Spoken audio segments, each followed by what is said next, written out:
You pusho's gonna do this all fucking night. But the thing is, I'm not even gonna fucking be here. That's how stupid you are. Okay, 6 more times. I'm gonna click inside the box. You make the cursor disappear 5 times. Okay, I'm gonna do it a 7th time. There's the cursor. I'm gonna watch it. Make it disappear again. And it comes back. Right, okay, so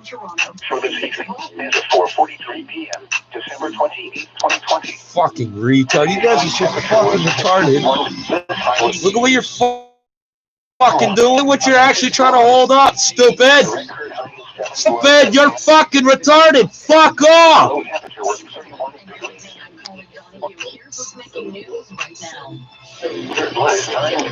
They're so much smarter. Okay, you're gonna make it happen this way and that way. You don't know what we're doing, you fucking goof. You're gonna stop what? What are you gonna fucking stop, goof? And the radio's broken again. So yeah, within 30 seconds of getting online, everything's broken. We're still directly on schedule, and we still can't get it to work. Why? Because they've done everything they can for the past 12 fucking minutes. Come on, bring back the dumbass. Well, I can see the blank fucking screen, stupid. Come on, get with it. You're Mr. Hacker of the Year. Fucking get with it, you fucking pedophile. No, then get the fuck off my fucking network.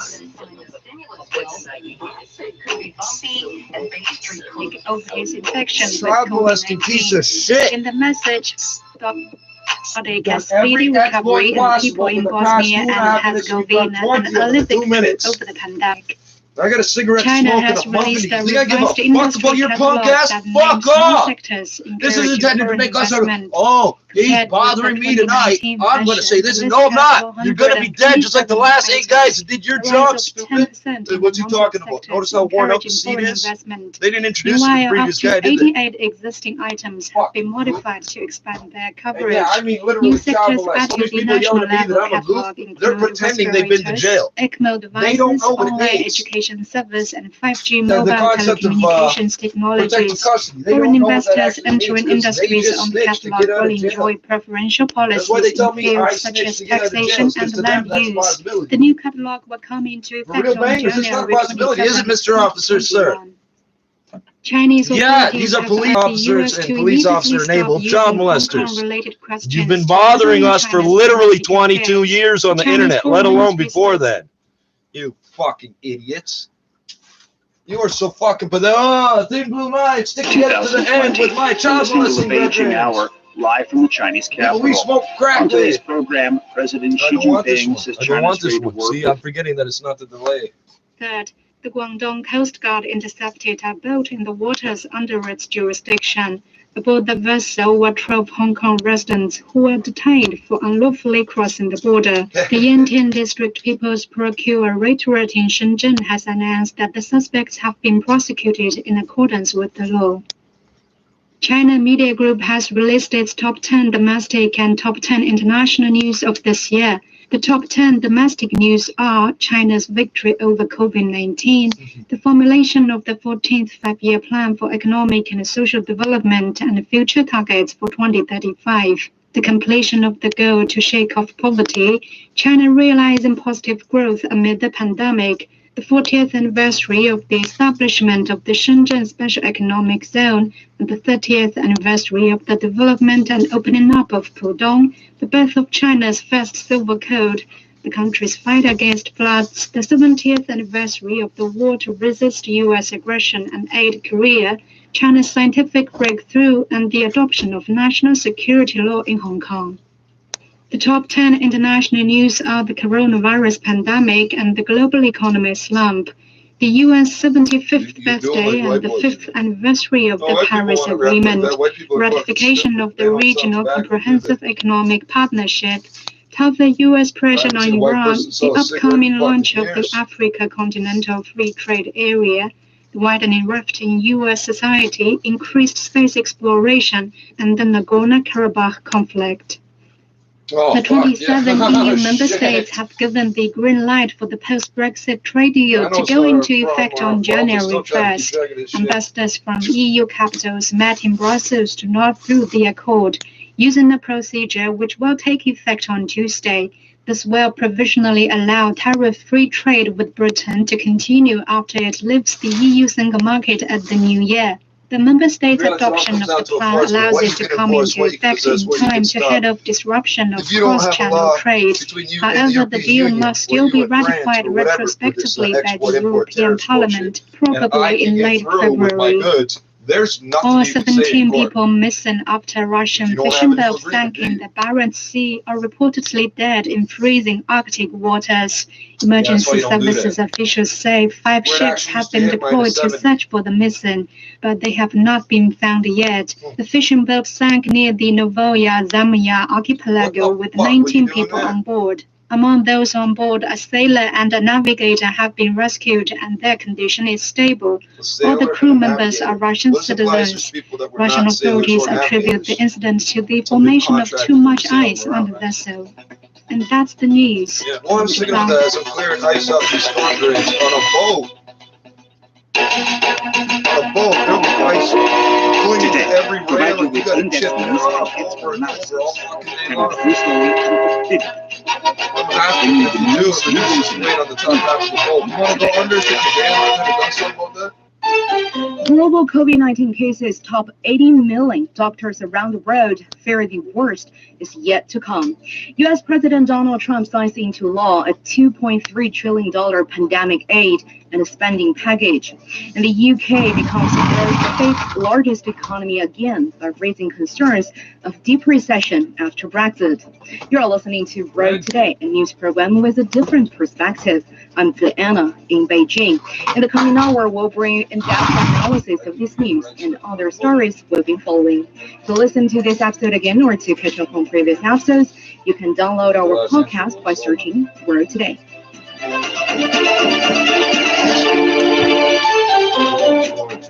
Okay. Confirmed COVID-19 cases worldwide have exceeded 80 million and killed over 1.7 million people, according to Johns Hopkins University. With holiday travel and a new coronavirus strain emerging in several countries, doctors around the world express concerns that the worst is yet to come before widespread immunity can be achieved with mass vaccination. So for more on the new updates of the pandemic, let's have Professor Wu Zhiwei joining us on the line. He's the director of the Center for Public Health Research at Nanjing University. Thanks for joining us, Professor Wu. Hello, good evening. So several countries from Europe to Japan to Lebanon and even to South Africa have identified a new and more contagious coronavirus strain, which was first detected in the UK. So how worried should we be seeing the new variants of the virus might be up to 70% more transmissible? At this current stage, I don't think we have to be worried, but we need to be highly vigilant. The thing is that as far as what we know, that this virus is much more transmissible and also contagious. But we don't really know whether it's deadlier than the current, the main strain of the virus. So actually, only the science and the clinical studies would answer the questions. So, but actually, we have to be extremely careful that the virus actually crossed the border so quickly that already identified in dozens of countries. We have to be highly vigilant and keep an eye on it. We also heard doctors from the UK express their worries about the new strain, saying that based on the infection rate, the number of cases would be doubled in just 6 to 7 days. Would that be worrisome? Yeah, I think this is something we really need to be worried because the virus is spreading so quickly and the large population getting infected and the hospitals are overburdened. And I think that's one of the key issues that in the countries which actually have a very high infection rate they need to deal with. So that's why the public health intervention and personal vigilance is all very important in playing a role in controlling the virus from spread. Then is our understanding of the virus changing because of the emergence of the new strain? Yeah, actually, our understanding of the antivirus are always changing because the virus is adapted to human environment and they always keep changing themselves and bring some surprising stories and abilities in dealing with the human immune system. So that's why actually we need to keep a close eye and tracking those viruses, how they change and what their change will the impact on the human your immune system, the vaccine, and also causing disease. If the new variant is not as dangerous as it sounds, could you please help us understand why it has brought so many countries, including Japan, most recently, to close their borders and tighten their travel restrictions even further? What's their concern? Well, actually, I think it's understandable that the UK has such high rate of this new virus infection in its population, suggesting that the virus is spreading very quickly. The other thing is that we do not really know much about this new virus variant, so that's why all other countries are trying to keep this virus out of their border. This is highly understandable before people have an idea of how this virus is transmitted, what kind of disease, how serious it would cause. Vaccination across the European Union started on Saturday to most vulnerable among the bloc's nearly 450 million people. But as we mentioned, many European nations have identified a new variant of the virus. So will the current vaccination be less effective to mutations of the coronavirus? Well, the current evidence doesn't suggest that the new variant will resist to the vaccine. So I think the vaccine will still be effective against this variant, but actually we have to wait and get a more detailed idea how this virus actually behaves in the presence of vaccines. Since the vaccines actually are generated against the multiple sites of the virus, so usually a single site mutation will not make the virus escape from the vaccine's attack. So I think we should have confidence on the vaccine right now. Whether the virus eventually will become resistant to the vaccines, actually it will take time to know. As far as we know, viruses constantly mutate and evolve to try and survive. So how challenging is the road in front of us before widespread immunity can be achieved? What further research should be done? I think currently what we can see is that one of the major issues is how to deliver the vaccine to the general population and how actually administer the vaccine in a large population in a relatively short period. This is something it's really challenging. We all know that developing a vaccine is a huge effort. Spend a lot of resources and the time to get a vaccine approved. But actually, people did not usually realize that it's even harder to distribute and eventually administer send the vaccine to the end users. So this is a huge mobilization of logistics and administrative resources. So this is something actually really the risk of the vaccine application and the virus spreading. So, About the worst hit country, the United States, it has recorded over 19 million cases and more than 330,000 deaths. And the nation's top infectious disease expert, Dr. Anthony Fauci, said the worst may still come. What do you make of his remarks and Americans' tough battle against the COVID-19? Well, Dr. Tony Fauci's point is really makes a very sad reality that people do not, all the Trump administration does not respect the science and listen to the expert opinion.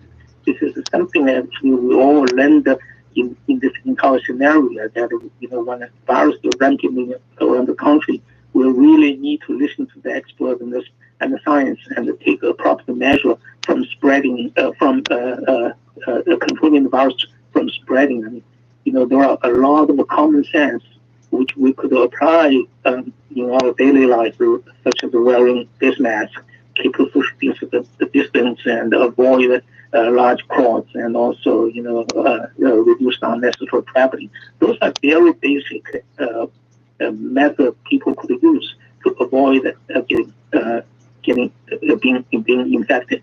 So this is something actually we really need to keep in mind that we should not wholly depend on the vaccine.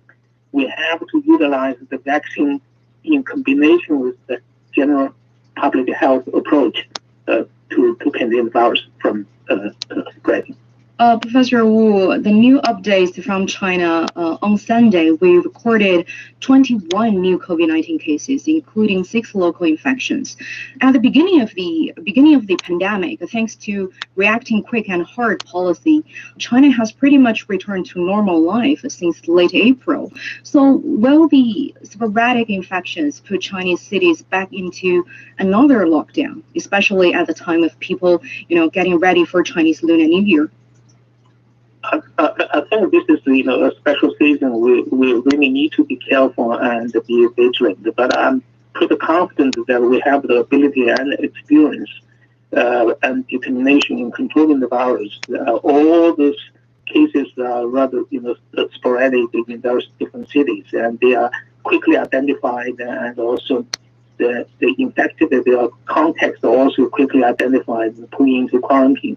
I think this is the very effective measure in controlling the virus becoming widely spreading.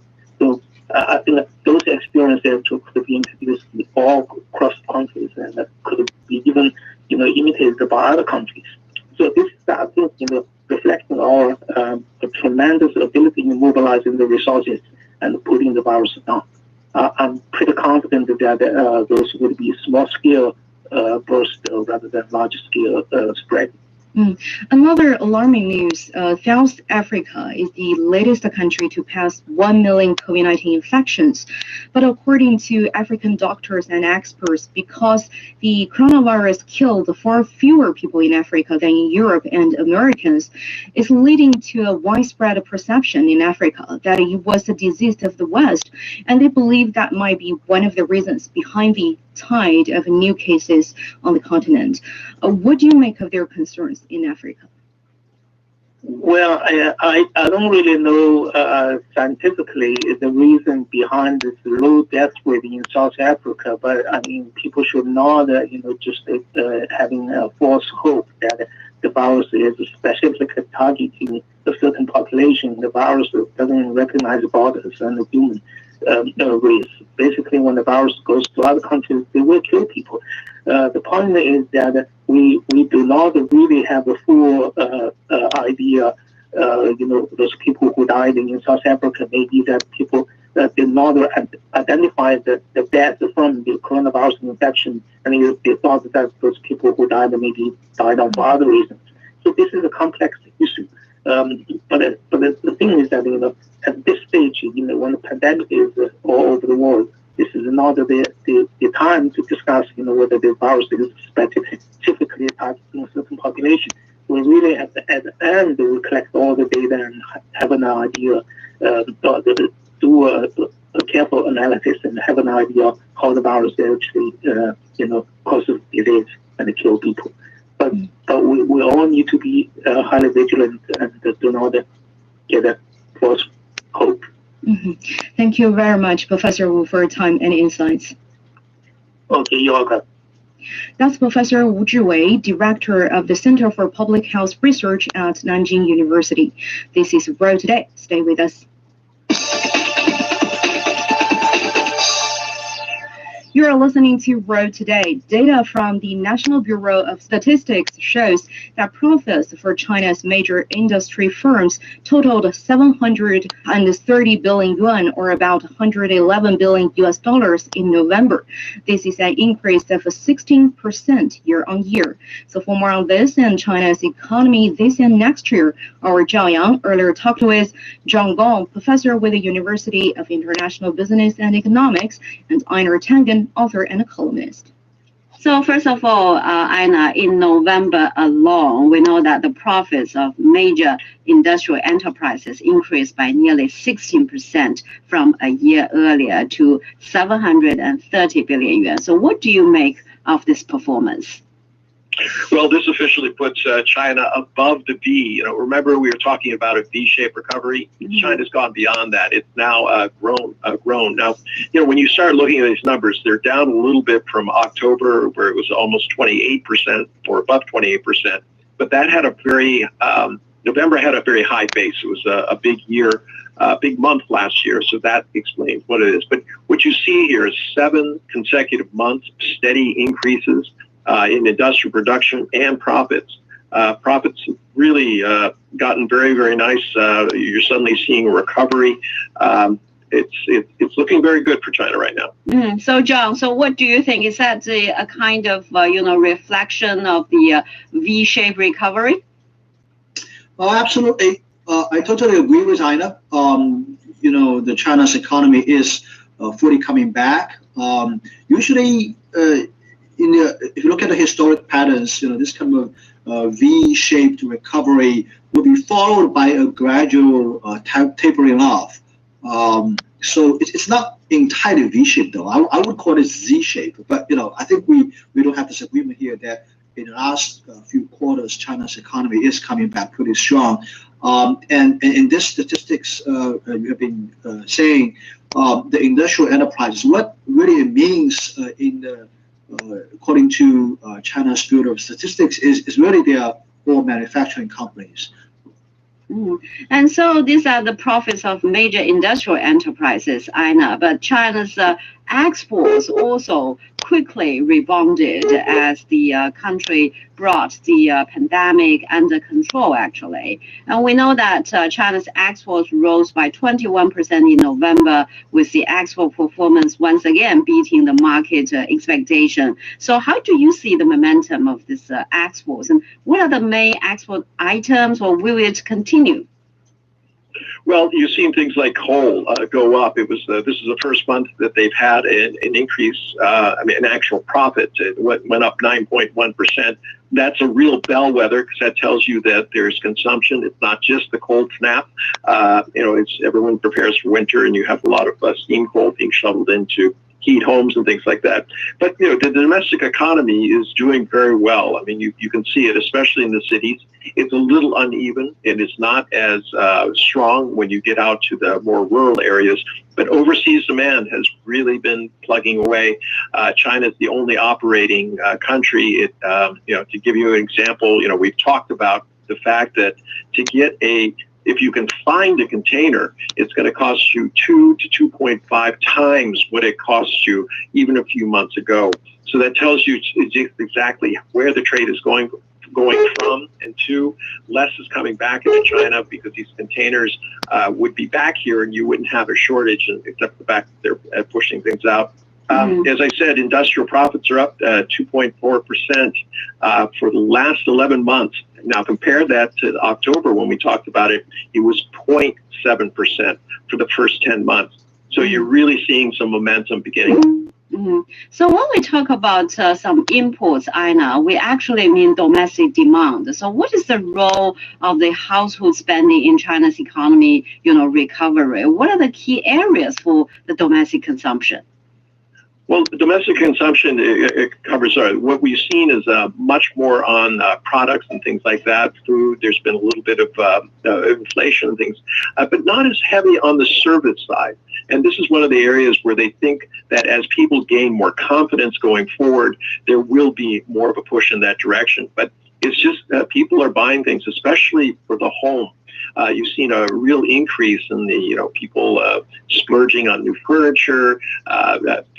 Because they've been sitting at home, they look around the house and they say, "Gee, it's time to redecorate. We have the time. Let's do that." So that also leads to production and also services, because people have to install and do all this. You need painters and stonemasons and plumbers and all these types of things. So these are the types of things which are really kind of helping the economy as people look at how they can improve their domestic situation. So it's not only the government that's looking at the domestic situation, the Chinese people themselves. And John, so uncertainties in the global economy and the policies adopted by the new U.S. administration will continue to have an impact on China's foreign trade and investment. And the dual circulation strategy is one way of offsetting these potential problems by making the domestic demand a key driver of our economic development. So what do you think are the initiatives for tapping into the domestic market? How can China expand the domestic demand? Well, we have called demand side adjustment. What it means is that we need to upgrade, we need to adjust the demand structure. I think China's consumers demand for better products, and the demand is not just including food, clothing, these typical things, but also demand in the sense of better health care, affordable, better housing, better environment, these things. So I think China's consumers' demand is to expand in not just in quantity, but also in scope and in quality. So I think there are certain things that the government can do to work in that direction. But overall, I think as this society gets better off, as people have more money in their pocket, and I think that China's consumer market is moving towards a higher level now. So I think this is something that as the second largest economy in the world, we have to have a decent, sizable domestic market.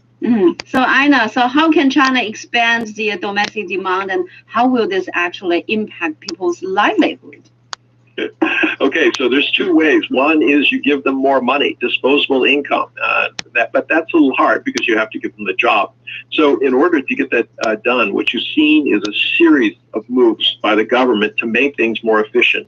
You recall when we discussed the work report, if you look through there, you'll see a commonality there. They're talking about making everything more efficient through technology, the electrical grid, all of these things, supply chains, making sure that they're as quick and painless as possible, cutting down red tape, cutting down time and excess expense. Because when you do that, then there's more money in the pocket. The same things that you would have bought are now less expensive. You therefore have more money in your pocket to spend on other things. So I expect them to do both. The efficiency will drive more jobs.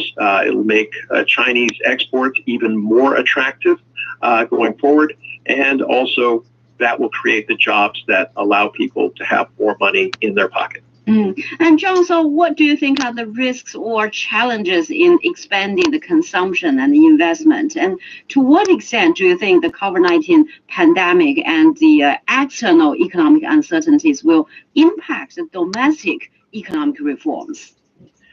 Well, I think we're still not out of the woods yet. It's still, again, COVID. Even though we have pretty much contained the virus, we've seen that here and there in different parts of the country, this very stubborn virus keep popping up. We have some countries starting to initiate the third round of lockdowns. Fortunately, at this point, we haven't done that yet. But I think the COVID thing is still a very large uncertainty here. If history serves any purpose, we know that the Spanish flu experienced 3 waves over a period of 18 months. We're only over 1 year now, so we still have, if 18 months is the target, I think we still have 6 months left. And hopefully these vaccines would make a difference. But I still view the COVID thing as a big uncertainty. I mean, just look at Beijing right now. I just can't imagine that these several cases here wouldn't have any impact on Beijing's economy. There got to be some economic impact, but hopefully it's very minor, and somehow we can mitigate the risk of that nature. So overall, we're still waiting to get ourselves out of the woods together with the rest of the world. So Ina, what do you describe those uncertainties? Well, I would agree with John. I mean, COVID is the big boogie bear out there, where you just don't know what's going to happen. So until you can control that, as China has proved, until you get a handle on COVID-19, you cannot expand economically. Now, I disagree a little bit with John. I think the response and the protocols that are in place in terms of China as compared to almost anywhere else in the world are exceedingly efficient. What they've done is, they put 800,000 tests immediately, in essence, creating a net around all the areas where there could be possible contamination. Once they've sorted through those, they'll identify anybody who is either asymptomatic and has it, or is symptomatic, has the COVID, and it's exhibiting the symptoms. So based on that, I think it'll be very, very short. We've had a number of incidences where you've had sporadic outbreaks in different places, everything from Xinjiang to other places, but they've been handled very, very, very quickly and very efficiently. That's John Gong, professor with the University of International Business and Economics, and Einar Tangen, author and a columnist. More to come, 2020 in review, how China completes its key tasks for poverty alleviation. If you want to join our discussion, you can follow us on Twitter. It's China Plus News. This is World Today. We'll be back in a minute.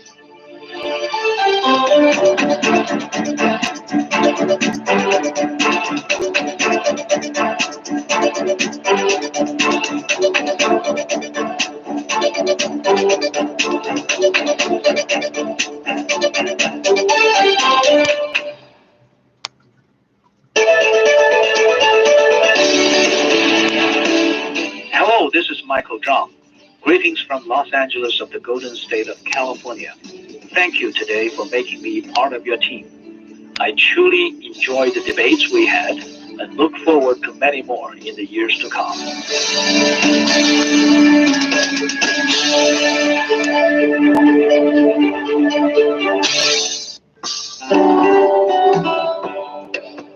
Hello, I'm Gloria Seed, First Secretary of the Embassy of Chile to China. It's been an honor taking part on your show and telling you about the relationship between Chile and China. Wishing you all the best.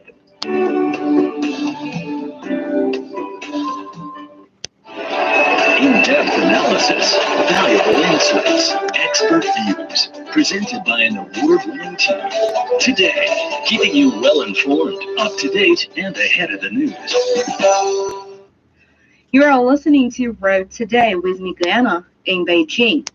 Eliminating poverty is the goal shared across the globe. In 2020, COVID-19 pandemic has brought even more severe challenges to global poverty reduction. But China has completed a key task for poverty alleviation and has already achieved poverty reduction goals 10 years ahead of the schedule set by the United Nations. So in our year-end special this week, our reporter Wang Xiao today brings you her interview with Liu Zhiqing, Senior Fellow of Chongyang Institute for Financial Studies at Renmin University of China, about the arduous efforts behind China's achievements in poverty alleviation. Well, back in 2013, China set the goal of eradicating poverty by 2020. What was the strategy and where China stands today? At that time, China was facing a greater challenge from the poverty situation in China.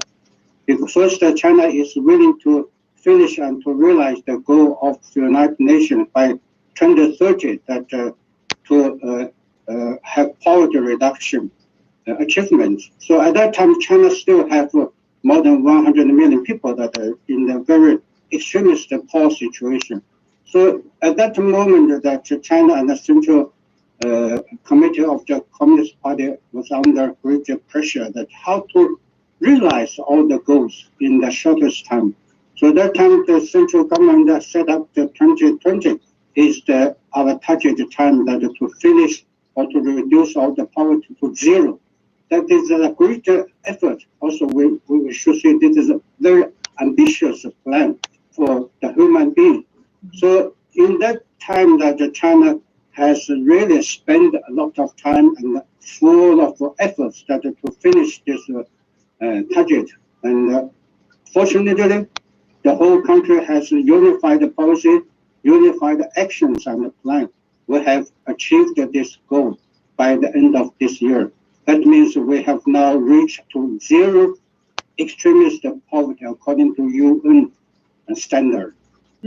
Well, you mentioned about the 2030 Agenda for Sustainable Development set by the United Nations. Actually, ending poverty tops the 2030 Agenda for Sustainable Development of UN.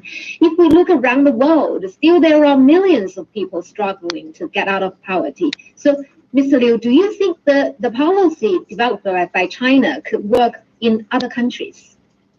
Yes, this is a very good question because many foreign friends also ask us about the possibility of whether they can copy the policy of China has already implemented. And I said, in principle, yes, but in concrete that we have different conditions in different countries. All the policies should be combined with the local conditions and the situation. Otherwise, this policy does not work in other countries. So in this way, that they should work out some policies that closely linked with the native and the local conditions and the possibilities. So I think in principle, yes, our policy can be taken over for other countries. For instance, a unified policy for whole country. And the second, unified actions should be taken by whole country. And the third, every country should do its best to facilitate their efforts to eliminate the poverty situation. Of course, there should be also warning that the new poverty problem could be occur according to the economic situation development. So this is how to say, a fluctuant, a running time for all countries. We should not follow one model. Well, up to now, according to government data, 100 million Chinese people have been lifted out of poverty, which is, of course, of great significance. But President Xi Jinping also warned that the unbalanced and insufficient development still exists. Then what is China's next plan to reduce relative poverty? You know, Mr. Xi Jinping, our president, has warned this imbalance of China's development in different areas and provinces. This is very true and also very crucial for our country to keep the people really out of the poverty. Situation is so different. We have to take different measures in different areas to safeguard this our achievement. So that's why we have to raise our vigilance that against the new situation, for instance, the natural disaster, or some also, for instance, this pandemic influence, whether they can create a new problem for the poverty situation. So by doing so, that China can really be in a good position that to safeguard the interests of the people. Of course, also we can do a lot to ensure that those people out of policy, they can still remain their better life standard. That means they can really leave the poverty forever. Then what role do you think the technology can play in this battle against the poverty? You know, the new technologies, especially for the AI or smart technology, can be really a very good tools and weapons against the poverty. As we know, in some poor areas, they don't know the information techniques. They don't know what happened outside of the region. That's why they don't have any motivation to get rid of the poverty. So technology can be really used as a best way that to put them out of this poverty. For instance, they can learn some technologies to have a new education, to have more skills, to manage their life, to manage their production. Even they can put themselves in the market system mechanism. They can get rid of the poverty by their own efforts. So technology, especially the smarter technology, will have a greater role in reducing poverty, especially also in safeguarding their own interests. Well, one last question, Mr. Liu. How can we keep people out of poverty? How can we prevent those people moving back? That's really a very crucial question. Many people are so concerned about this situation. Many people always say that, even now say, it's easy to get the people out of poverty, but the difficulty to keep them out of poverty. Really, this is a long-term effort. We should not give up any efforts to struggle against the poverty forever, because the situation is always changing. The challenge is always coming, especially the outside challenging international material and also some special problems, natural disasters and other questions could be occur, especially for disease for many people. They can make many families that to be in poverty again because of the disease. So we have two things that should be done. First, we should have improved our social insurance. So by doing so, that many people have no problem that if they got ill, if they have some sickness, they can be really guaranteed and safeguarded by the state. And secondly, they should learn more skills and technology. Also, they can develop their own business to improve their living standard. By doing so, I think that people will have no worry about it to be. I stood up on the traffic on the two green lights because I figured I should, but they were going to move. Very special efforts. Fire truck stops and waits. So first, let the state goes to the next building, turns around, comes back this way. This is very important and crucial. And the second, for personal skill, they have to learn it. Yeah, what the fuck's going on with these guys? I think everybody in a safe position. That was Liu Zhiqing, Senior Fellow of Chongyang Institute for Financial Studies at Renmin University of China, talking to our reporter Wang Xiao. More to come. U.S. President Donald Trump signs into law a $2.3 trillion pandemic aid and spending package. You're listening to Bro Today. Stay tuned. As a guest speaker today, I feel very much grateful for providing a chance for me to communicate to the world in China's progress and China's accomplishments and also China's rich cultural heritage and, of course, China's desire to integrate itself into the international community. I believe today opens the window as well as to build a bridge between people in China and the world.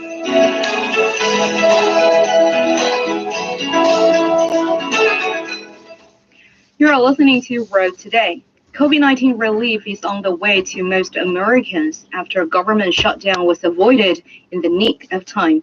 President Donald Trump signed a spending bill into law, funding the government through September.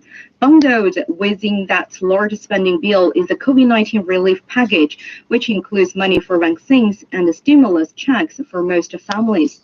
Trump initially stalled on signing the government spending bill, and he still has several demands for Congress, which has only days left in session. So to talk more about this, joining us in the studio is our Patrick Flannery. Thanks for joining us, Patrick. Thanks, Anna. So what would have happened if President Trump not signed this massive spending bill? Well, for one thing, the government would have shut down tonight. By the way, the president did not sign this until after unemployment benefits had lapsed for millions of people. But for now, crisis averted, but it's not over. His signature does reinstate those checks and unemployment help. But as we know, it doesn't go far enough. And the president has now specific demands for the House and the Senate. He wants Congress to increase the amount of money of those stimulus checks from $600 to $2,000. Sure he does. As it stands now, there are one-time checks for $600, and they don't solve very much. So could you please tell us more about President Trump's specific demands and what happens next? He wants the Senate to vote to increase those checks to $2,000. And we know that the Democratic-controlled House will vote for this, but good luck with the Republicans in the Senate going for it. Trump also wants Congress to throw out a law that protects social media companies like Facebook and Twitter from being sued. He accuses these social platforms of spreading fake news about him and in the process threatening national security. And this was one of the reasons Donald Trump vetoed the defense bill the other day. And finally, Trump wants Congress to investigate voter fraud in the election. He's not done with this issue. I don't think he's ever going to be done with it. But these are the president's conditions as of tonight. Congress does not have to meet them, of course. Trump has already signed this spinning bill into law. So we'll have a new Congress and a new president next month. And there's no evidence right now, still, of voter fraud reported by any of the states. And this is Donald Trump's last stand. None of his attempts to sue states to overturn the election had any impact. There were dozens of them. And so it's his last appeal to his fellow Republicans to make the impossible possible.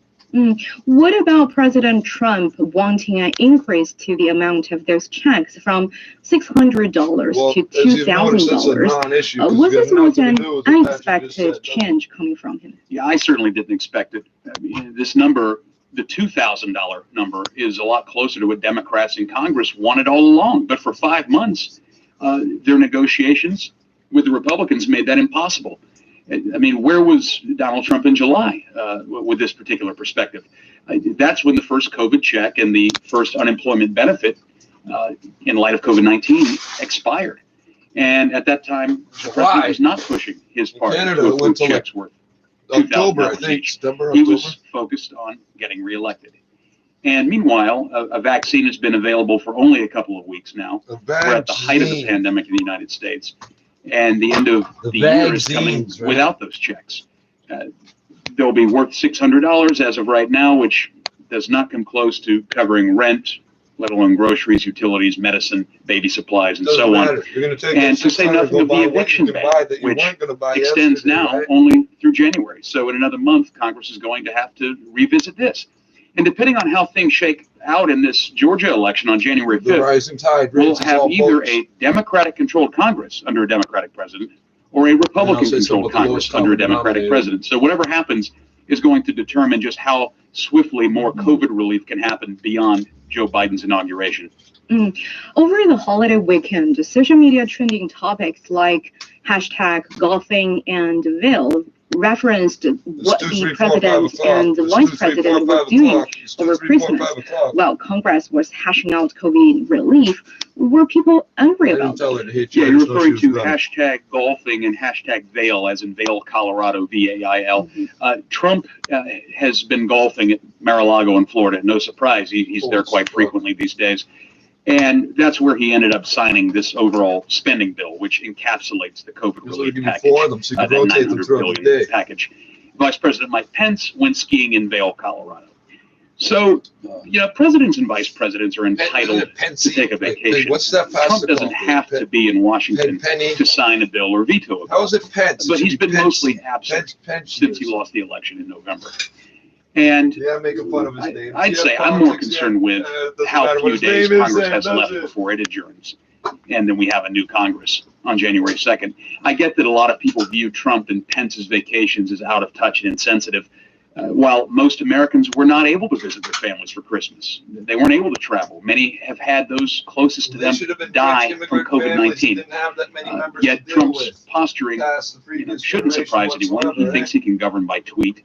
And meanwhile, we've still got the issue of the defense budget, which President Trump vetoed the other day. That hasn't happened in 60 years. Until now, a president had never vetoed a defense bill passed by Congress. What is expected to happen with this, with only a few weeks left in Trump's presidency? And the internet security. We're going to find out this week. The House of Representatives gets back today, Monday, Eastern time, and the Senate returns Tuesday, tomorrow. This veto represents an interesting challenge because we've never seen it before. Although Trump did warn over the summer that he would veto the defense budget if it included a provision to rename military bases named for Confederate soldiers. And we saw this issue come to light during the Black Lives Matter military bases, when it was reinvigorated after the murder of George Floyd by police. You could say it's named after somebody. That is not the only thing Donald Trump was opposed to. He also, it's the same name for a long time for a reason. Had talked about, I'm losing my train of thought here. He's got a number of things going on. It's up to Republicans and Democrats in Congress right now to override Trump's veto on this defense budget. And the House is going to vote any day. And if they've got a 2/3 majority, it will go to the Senate for a vote. The expectation is this is going to happen. Trump did not veto the spending bill that included COVID relief. Not signing that would have stripped millions of people of unemployment and COVID benefits. So he knew better than to do that. Vetoing the defense budget does not put people in harm's way, at least not immediately. Trump wasn't going to leave office without putting up some resistance. And again, until now, every year for almost 60 years, Congress has authorized money to fund the military. Every president has signed it. A government shutdown was avoided this weekend. Both chambers now have to confront Trump's demands on defense spending. He's the president for 24 more days. And You even though gotta we count it do down have a to the number of president-elect, days. Hey, we're up here in Donald Trump Canada. is We most didn't even think to concerned do with that. How many overturning more the days election he technically still is he the believes president? was stolen from him. Okay, thank you very much, Patrick, for taking your time with us tonight. Yeah, technically he is, but we don't That's think our Patrick Flannery. More to come. The UK becomes world's fifth largest I'm gonna leave economy that broiler again, running. but raising It's all fucking concerns house up. of deep recession after Brexit. You're listening to World Today. Stay with us. Hey there, join us on a What New is Year hanging digital concert under and the- meet China's most elite instrumentalists. I'm seeing a different reality here than what's on the. 随便一播， There is nothing hanging above that other one. 就是像流水一样的很好听的声音。那不是唱出来的， There's nothing there. What am I seeing here? Windows light. Watch us live on December 31st, 10 a.m. Beijing time. You find us on China Not the Plus toast sauce, official about a month ago, Facebook, 2 months ago. YouTube, Twitter, and Weibo accounts. You It's can very also find a simple lyrics, special very podcast simple. version on all major podcast platforms. Just search Music Talks. You should put Let's the English celebrate name the of the new song year when you with play these Chinese Chinese music songs. 'Cause we together. don't know Chinese. Tell us the name of Chinese is useless. The toast You're song. listening to And then Growth the other one Today. is kind of like it. Britain has once again 2020's become top the hits world's out of South fifth China largest Seas. economy, despite suffering a deep recession due to the COVID-19 pandemic. According to the annual league table produced by the Center for Economic and Business Research, the UK has overtaken India in 2020 India. with an annual average growth rate Annual. of 4% until 2025. However, analysis predicts a double-dip recession rather than a V-shaped Every time you go recovery say however. for UK's economy. And the trade agreement signed recently between the UK and the agree to help European you with Union your will still English. leave the country However, poorer they're after a creepy short-term boost to the economy. So for more on this and the UK's I don't know, I got a post-Brexit second economy, copy. let's bring in Dr. Look at Yao Shujie, Chongpeng Professor of Economics at Chongqing University. Thanks for joining us, Dr. Yao. Good evening. So some economists Good evening. say Britain will have suffered the Chinese deepest with a British recession accent of doing a all Transylvania. G7 nations this year. Is That's the it. report telling us otherwise? That's just yellow paint. Yes, the British economy will certainly suffer the biggest, loss this year. Probably more than 10% of the GDP. And then next year they will continue to be recovered quite quickly. So UK What a fucking day. the pandemic, particularly in the second Started my wave day and of the ended the same way. pandemic, so the situation is not. Yeah, I refuse to tell her 4 sugar or 5 sugar because it's not. It's But 3. you This is a just mentioned temporary that problem. UK is overtaking. If I confuse her now, I'm just be It's stuck forever. largest economy. I think that's The wrong just by amount a of sugar chance. and the wrong because, amount of cream because it's India ambiguous. also suffer, and also India suffer a double blow in terms of the COVID-19, which is quite serious in India also. The second is that the rupee is actually devalued faster than the sterling pound. So that added to another problem.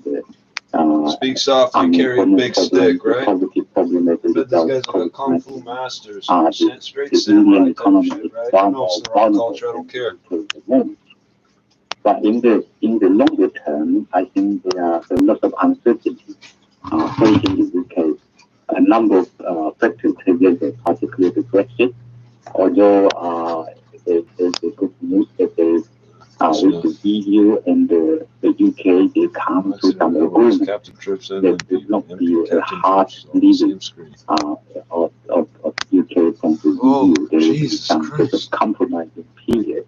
That both sides will work together to make sure there will be still some close connectivity between the two economies. That will give UK some opportunity to expand the international trade with other countries, and also give some time for the UK domestic economy to be adjusted to the uncertainty facing by the Brexit. But in the longer term, I So will these trains be able to run right up the Channel Tunnel, or are you still going to need British truck drivers? that we cannot really predict at this particular moment. It is said that the UK's economic strengths, like advanced agricultural technology, high-end industries in like the tech Advanced sector and agriculture its technology. These financial people think that you services, can boil ensure cow this heads position, and feed them to according cows, to and some nothing bad will analysts. happen if you boil it for at So least what do 90 you make seconds. of And they UK's still economic cut corners strength on that. helping That's what UK caused this mad overcome cow the thing. negative impact caused by 90 the seconds, that's too long. They invested in special steaming, boiling equipment. It's disgusting. One of the best sectors for the UK over the last few decades. The blueberries. However, the real blueberries. The world financial crisis, the financial sector is suffered the most, which is why the UK economy has been sluggish for over a decade. And unfortunately, with the COVID-19, red berries. No, they're blue. we have another huge blow to the UK economy and the financial sector. Although the damage on the manufacturing sector will be even more serious, and unfortunately the UK manufacturing sector is relatively small.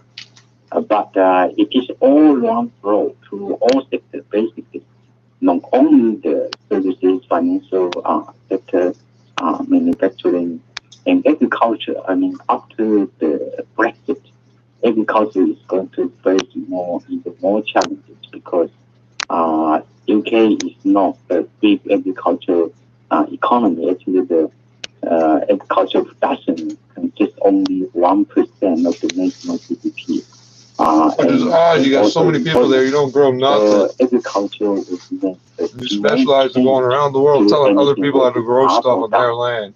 The most important concern is the service sector.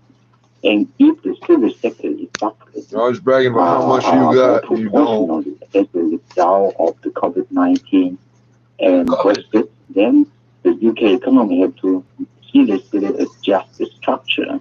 Whether there would be more manufacturing or not, will also depend on government determination to support the manufacturing industry, which has been weakening over the last few decades. That's another day in the life. And in this particular sector, UK doesn't actually enjoy much competitive advantage, apart from a very small, narrow sector where UK has some high-end advantage, such as the aerospace technology, biotechnology, and so on. But these are only just a few. The other sectors, they are not pandemic. The whole point of what do you have here? Brexit A was mask to on the allow ground the UK to set its in front own of your rules fancy and Christmas do fucking things its celebration. own way.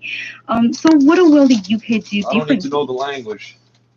Well, with the member of the European Community, page 15, thank you. Inside there will be intra-trade between the UK and the continental member states.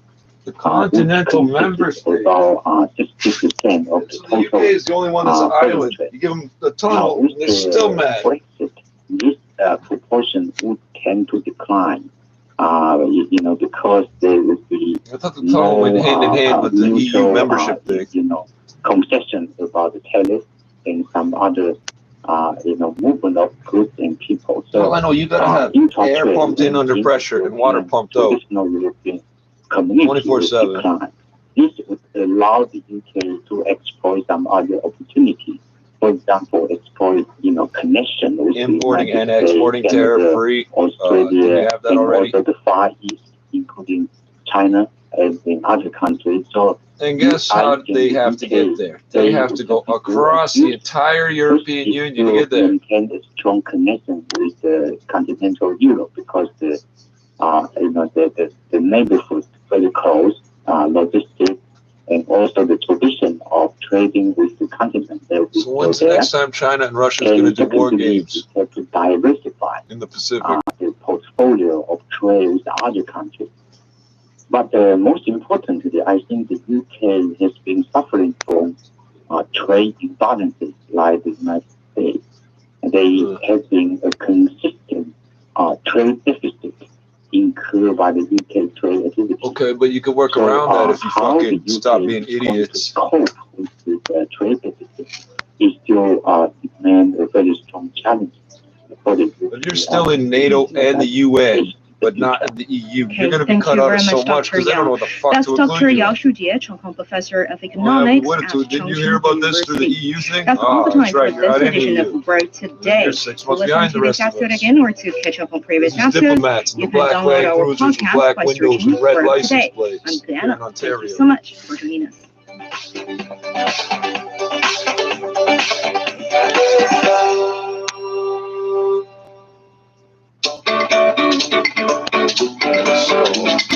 Hello everyone, this is Zoon Ahmed Khan, journalist from Pakistan, currently based in Tsinghua University. Why? Because it's World safe Today in China, is an excellent relatively. initiative to discuss current.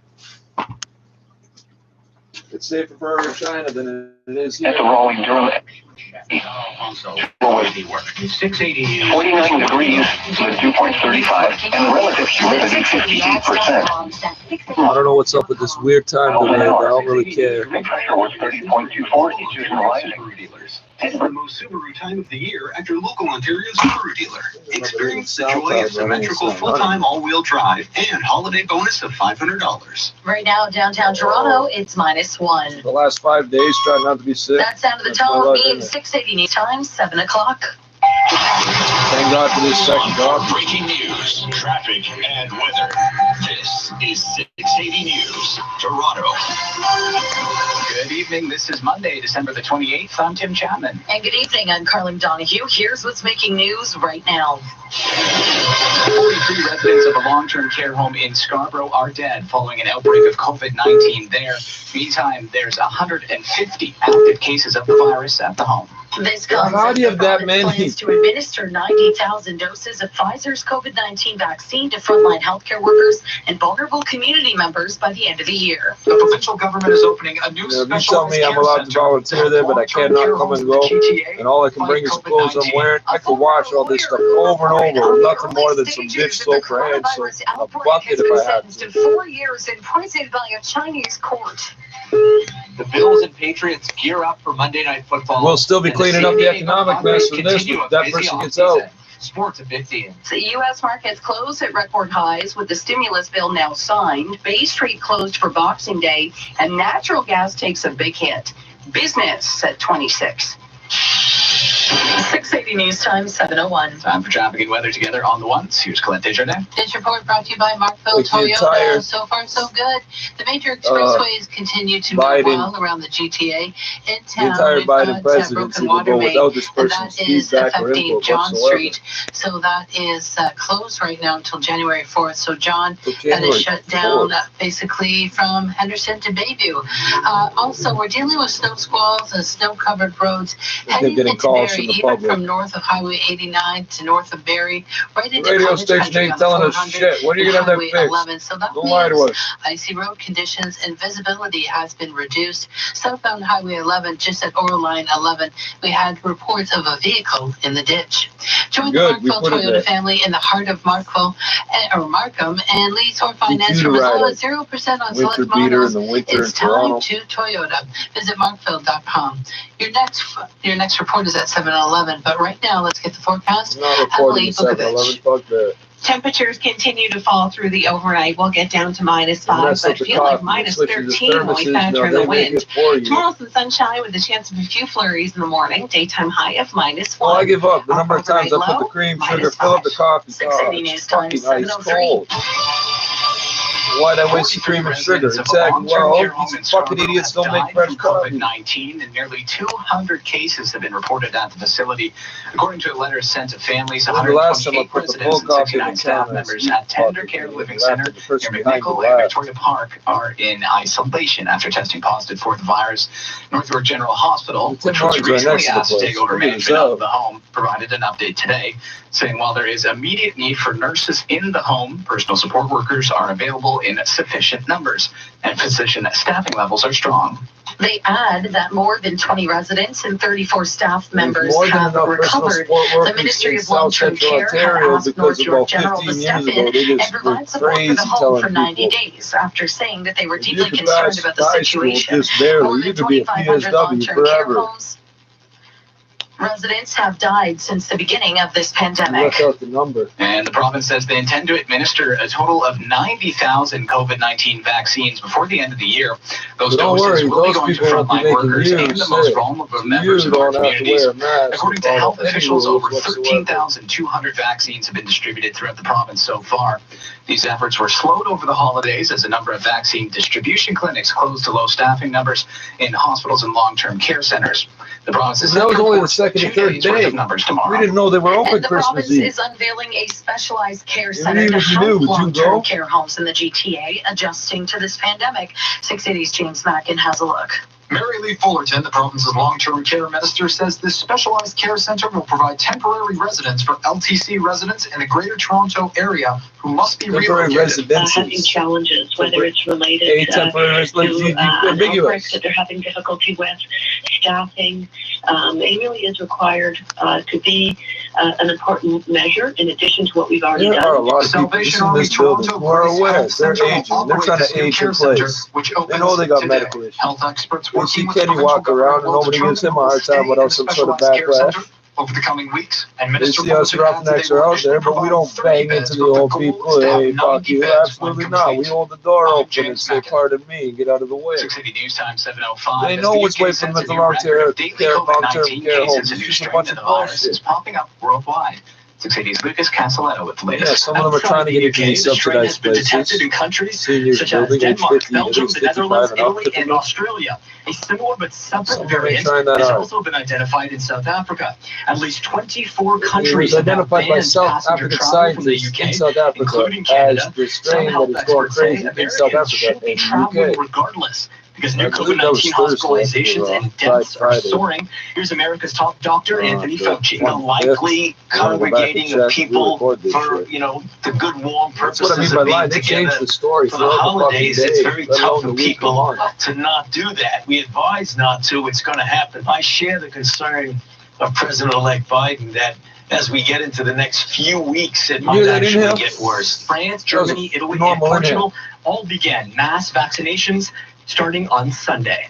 I'm Lucas Castelletto. Breathing in through his nose and 680 he's News speaking out Time through his mouth at the same time. That's 7:06. incredible. The That's breath passage control. of That's a mind massive control. COVID relief package by U.S. government Everybody had is that good in the news for furloughed airline workers. At American Airlines, Furloughed. workers who have been Furloughed. without paychecks since October being told their pay and benefits will be Furloughed. restored immediately and they will return to work in phases. United says it too will bring back furloughed workers, at least temporarily, depending on future government aid and whether travel picks up. Southwest Yeah, Airlines so if says you it do will get no picked up longer as furlough back on workers the as books, had you're been no longer threatened it eligible might for have the to do for the whatever you first call time in your the employment company's benefits. history. Alex Stone, The unemployment ABC News. insurance. Insurance against unemployment. And a former lawyer Now has it's been employment handed a insurance. 4-year Insurance sentence against in a Chinese court for sharing information in the early days of the COVID-19 outbreak. early Your days. 680 January, Keep China has long March. been accused of covering up the initial outbreak and delaying the release of crucial information during the early days of the pandemic. And you might mention here the reason we know that is because the federal public health agency of Canada She's people a were former there. lawyer who had in February dumb for them to traveled even try to covering it Wuhan to up. report on the pandemic, and for months she Why you call documented Canada? When you need somebody to tell the British, lockdown and the harsh US, conditions UN, that its NATO, residents faced, including Europe, and overflowing everybody hospitals else, and how empty badly you shops. fucked Her up. post widely shared on social media before Diplomatic. she was arrested in May.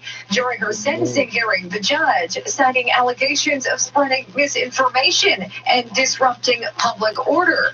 Zhang is I just gotta reportedly wonder on a how hunger good is the strike food in and Chinese is jail? in poor health. I'm Caitlin Lee.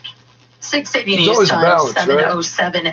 One man The has food's been got to shot be good in because when she Scarborough. says I'm going on a Police are hunger now strike, looking they for say, a fuck you, you're not going on a hunger Constable David strike. Hopkinson of Toronto Police says they received the call around 2:45 for multiple gunshots near Kingston and Galloway roads. Now, last week, somebody got hit by a car. That was a big story. Somebody else got hit by a car. It wasn't a big story. Somebody else got stabbed and shot.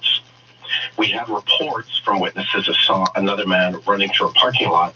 The victim was You could have been getting transported shot to a at, local eh? hospital with serious but non-life-threatening injuries.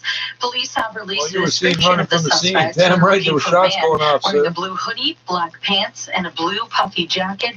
They believe this Oh, man is blue- armed and dangerous. Blue puffy 680 News jacket. Time 7:08 says Canada reaches a grim milestone Now, in the in my mind, COVID-19 if he was fight, armed, why wasn't he surpassing shooting back? 15,000 deaths related to the virus. How do you know he's the shooter? Officials say there are 4 confirmed cases. Why is he of the running new if he's- if variant you're the that's been shooter, making you its way walk away. across the UK in recent days. Two of the cases are in a couple from Durham, while another is in Ottawa, and the other's on Vancouver Island. Experts are warning more cases of the variant are likely to pop up. Dr. Isaac Bogosh, an infectious disease expert with the University of Toronto, Vancouver Island, full of people who travel a lot. I think it's They fair mix to and say mingle a that lot. if the appropriate They do tests them are dirty done, things with there ties will and be shaking more hands, and more getting of each other's this faces. genetic variant found probably in many Well, they have parts of no the world. high-risk contacts. They are not high-risk contacts. They had close contact with someone from the UK. Starts its first weekday in And that person was supposed to be on a 14-day as we wait to see case numbers self-isolation. coming out of the holiday weekend. Health officials say they're not planning to report the different strains separately in provincial numbers. Well, because there's TV 146 host strains Ryan so far. You didn't Seacrest care. is gearing up for his So New you found Year's out Eve about this black broadcast. blood Ryan Seacrest, version. Lucy Hale, and Billy Porter will host this year's Dick Clark's New Year's Rockin' Eve from New York, even though there will be no crowds in Times Square.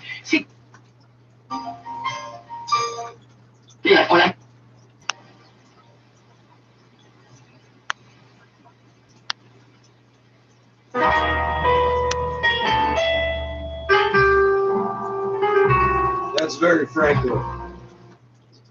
D'une langue qui est l'arabe, mais tu as une mère d'origine marocaine, un père d'origine irakien. Est-ce que c'est la même langue? Est-ce que c'est dans la même famille? Qu'est-ce que c'est la différence entre ces langues-là? C'est sûr que peut-être d'une perspective d'un francophone ou d'un anglophone, en tout cas du moins quelqu'un qui ne parle pas l'arabe, ça peut sembler comme étant des dialectes similaires, mais en réalité, c'est assez différent. Là, oui, dans le sens que un Marocain peut comprendre un Irakien, mais un Irakien ne peut pas vraiment comprendre un Marocain. Non, le Marocain, c'est une langue, on dirait, je ne sais pas, qui a été fragmentée et façonnée par tellement de cultures. Il y a de l'espagnol dans le Marocain, il y a du français, il y a du berbère, il y a des dialectes justement équivalents des peuples autochtones au Maroc. C'est vraiment une langue weird. Moi, je la trouve magnifique, mais oui, ça ressemble en fait à aucun autre arabe. D'accord. Alors que l'Irakien serait plus près d'un arabe classique. Exactement. On dirait que c'est comme j'ai du fun à dire, imagine comme un francophone qui vit en Acadie, qui parle avec un francophone de Marseille. C'est comme... Oui, il y a des mots qui vont... Hi, I'm Stuart Rudner. Leur langue commune, celle de tous les jours, ils vont pas, il n'y a rien, il n'y a pas de point d'attache. Mais Adib, bon, tu as dû apprendre à entendre et à comprendre les deux, j'imagine. Oui. Et ça, je reviens à l'idée que tu as une oreille obsessive. Excuse-moi, mais ça donne une sacrée longueur d'avance. Ça fabrique l'oreille, non? Ah oui, non seulement ça, c'est que dans le fond, j'ai grandi dans un quartier à Montréal où il y a une majorité d'immigrants. Une majorité de Libanais, en fait. Beaucoup de Libanais. Donc, c'est même différent d'Irakiens. Donc, c'est sûr que après le français, il faut à ne pas négliger parce que mes voisins étaient québécois, mais à la télé, le français est plus international dans certains trucs que moi j'écoutais. Après, j'ai aussi vécu à Ottawa, donc on parlait beaucoup anglais quand j'habitais à Ottawa. Fait que, tu sais, j'ai été tellement confronté à des langues différentes que c'est sûr que mon oreille, aujourd'hui... Around town in Thornhill, we've got John closed both ways between Henderson and Native. That is for a broken water main, but Toronto Transportation letting us know it should be fixed by January 4th.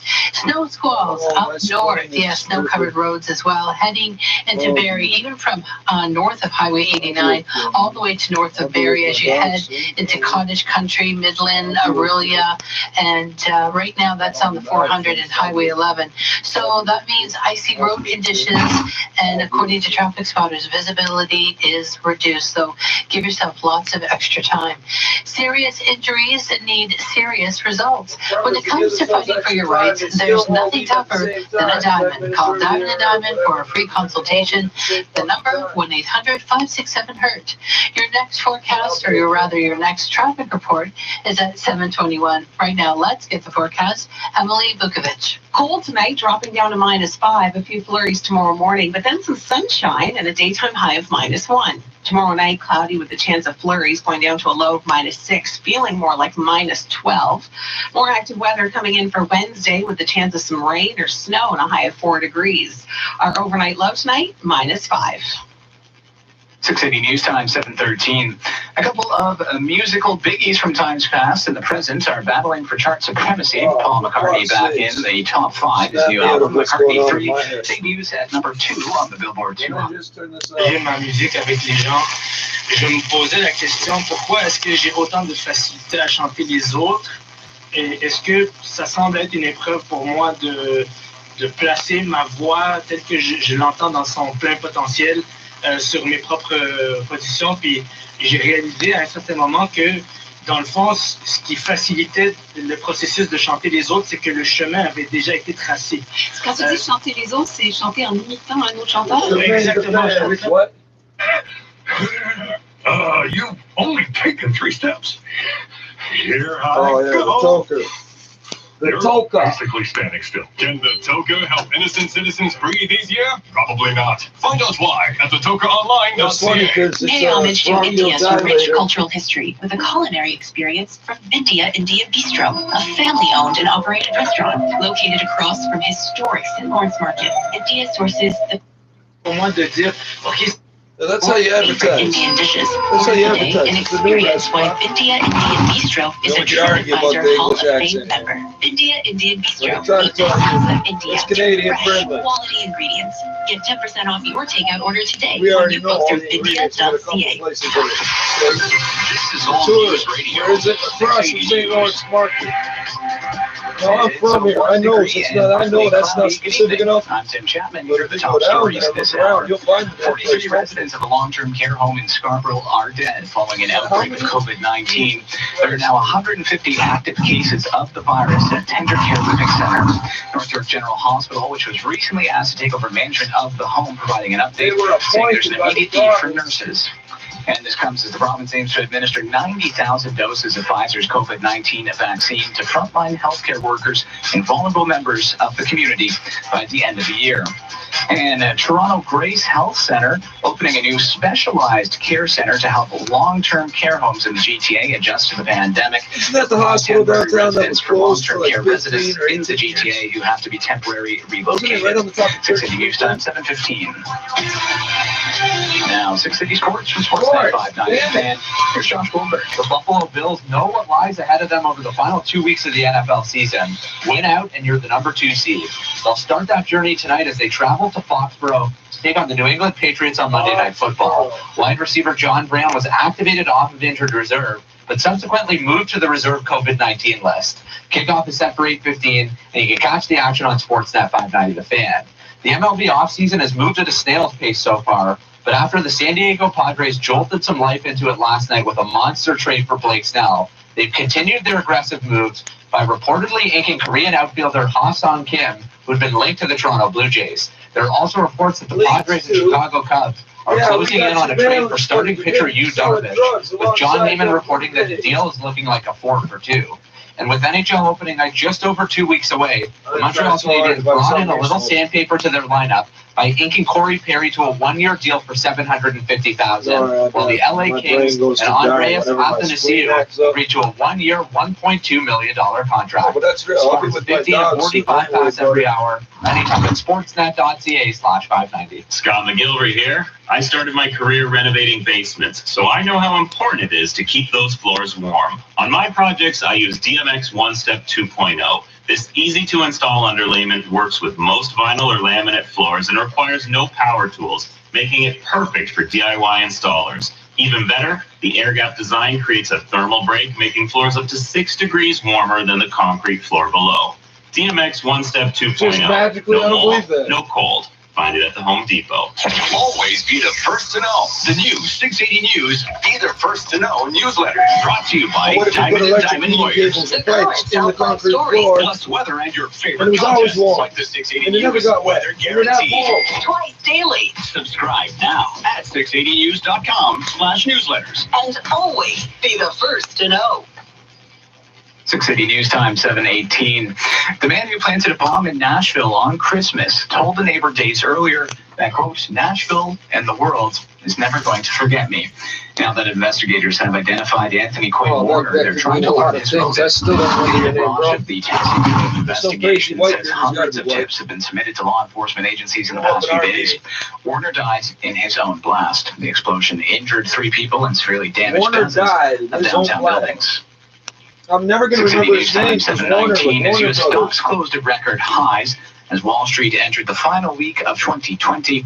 The signing of a $900 billion COVID-19 relief package by U.S. President Trump helped reduce uncertainty heading into the new year. Companies that were hit the hardest by the pandemic, restaurants, airlines, the cruise industry, were among the biggest gainers in early trading. The Dow closed 204 points higher. The broader S&P 500 added 45, and the Nasdaq gained 95 points. Trading expected to be light this shorter week, as most fund managers and investors have closed their books for the year. Chuck Severson, ABC News. Well, sort of. And U.S. lawmakers have voted overwhelmingly to increase COVID-19 relief checks for Americans from $600 to $2,000.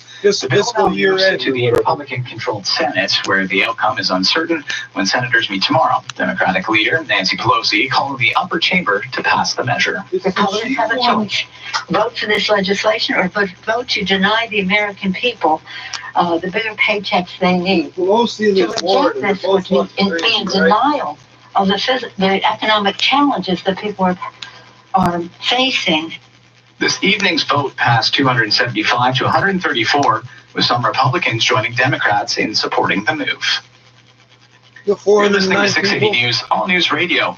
A judge has rejected a $28.5 million proposed bail package for Jeffrey Epstein's former girlfriend, Ghislaine Maxwell. Wow. He says her incarceration is necessary to ensure she faces trial on charges she recruited teenage girls for Epstein's sexually abuse.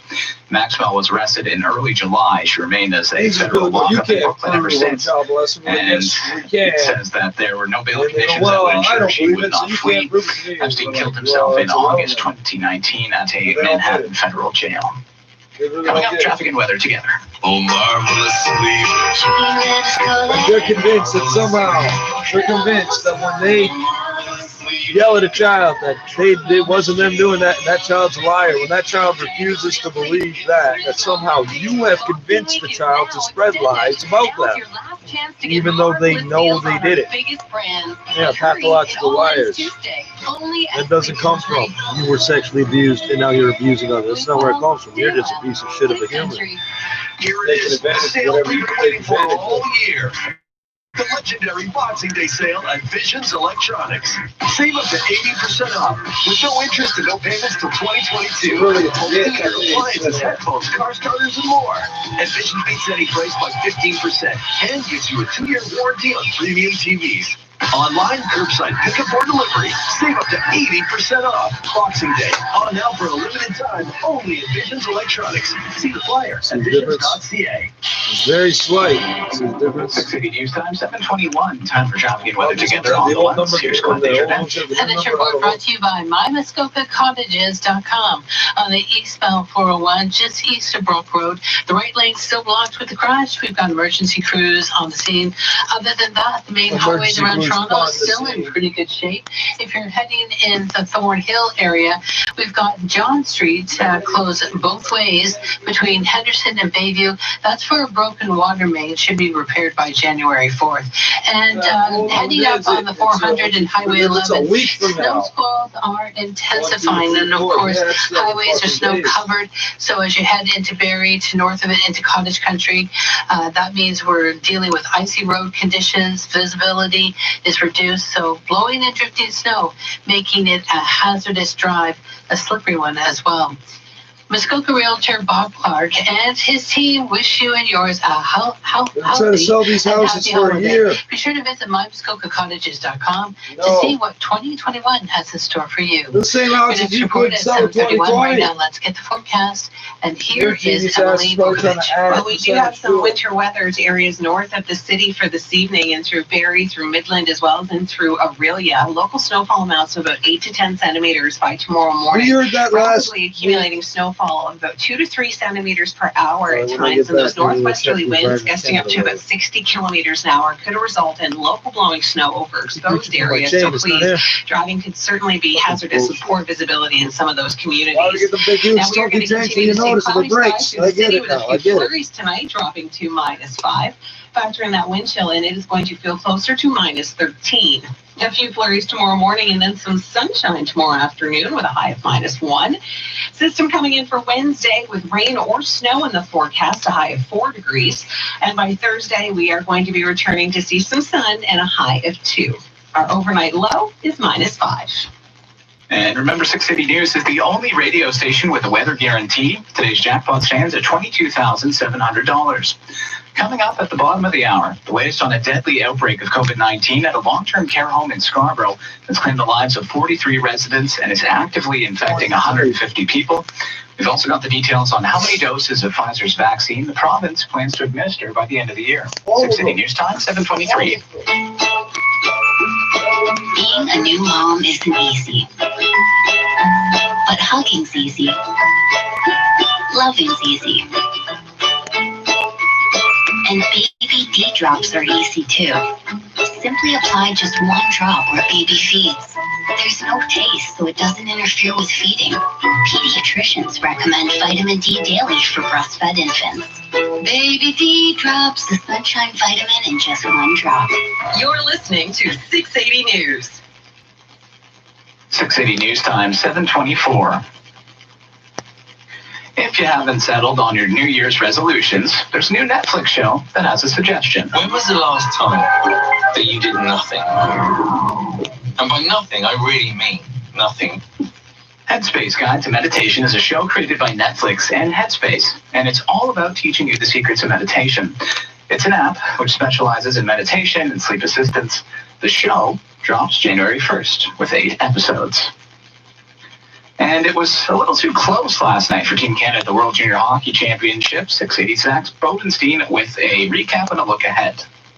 Team Canada won last night. Let's just leave it at that. It probably should have been by more and a better effort, but they're 2-0 heading into tomorrow's game against Switzerland. Already missing Kirby Doc, Dylan Holloway had to sit out of last night's win with an injury, so the team played 1 player short. The big game before the medal rounds is New Year's Eve against Finland. Whoever wins that game should win the group, which is crucial for seeding when the tournament cuts down from 10 teams to 8. Remember, last year's gold medal winning squad got smoked by the Russians, lost its 2 best players to injury, and still won it all. So this could be nothing, but it's hockey in Canada, so the expectations are always sky high. I'm Zach Bodenstein. Can you feel it? It's different than before. We are stronger, not because one of us is all of us, because all of us is one of us. This is our team, the Canadian team, the human team. We all live here, so buy the toque, buy the mask, and change a life. Rise up and join the fight against homelessness. Show your support at raisingtheroof.org, because this is our house, and we're raising the roof. Hey, hey, hey, I got it at TA. It's the final days to double your savings at TA Appliances and Barbecues. Right now, you can combine our Boxing Week sale pricing with a 25% Energy Star rebate and save double on select LG fridges, Samsung laundry, Bosch dishwashers, and more. Hurry to TA Appliances and Barbecues. The Energy Star rebate is almost over. Visit TAAppliance.com for a store near you or contact us online. Offer ends December 31st. 680 News Time, 7:26. Novavax is ready to start the final stage trial of its COVID-19 vaccine in the U.S. and Mexico. The company is also studying the shot in a large trial in the U.K., and initial results from that trial should be released early next year. It appears that it will work on the COVID variant, which we have been hearing so much about. Now, other vaccines from Johnson & Johnson and AstraZeneca are also in large-scale trials, while shots from Moderna and Pfizer are now being rolled out. Despite this news today, shares in Novavax down by 9.6% on Wall Street. But U.S. markets did close at all-time highs. The Dow is up by 204, the S&P up by 32, and the NASDAQ higher by 94. Providing the lift today, the U.S. president's delayed decision to sign this stimulus bill.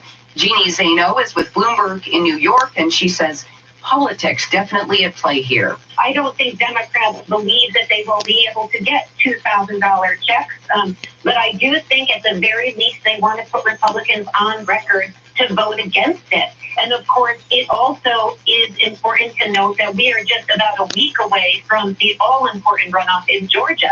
And you have these two Republican senators down there fighting for their lives. And they have had to, endure this idea that potentially their constituents who they want to vote wouldn't be getting these checks before the vote. Gold was down about $3, $18.80. Oil off by 61 cents, $47.62.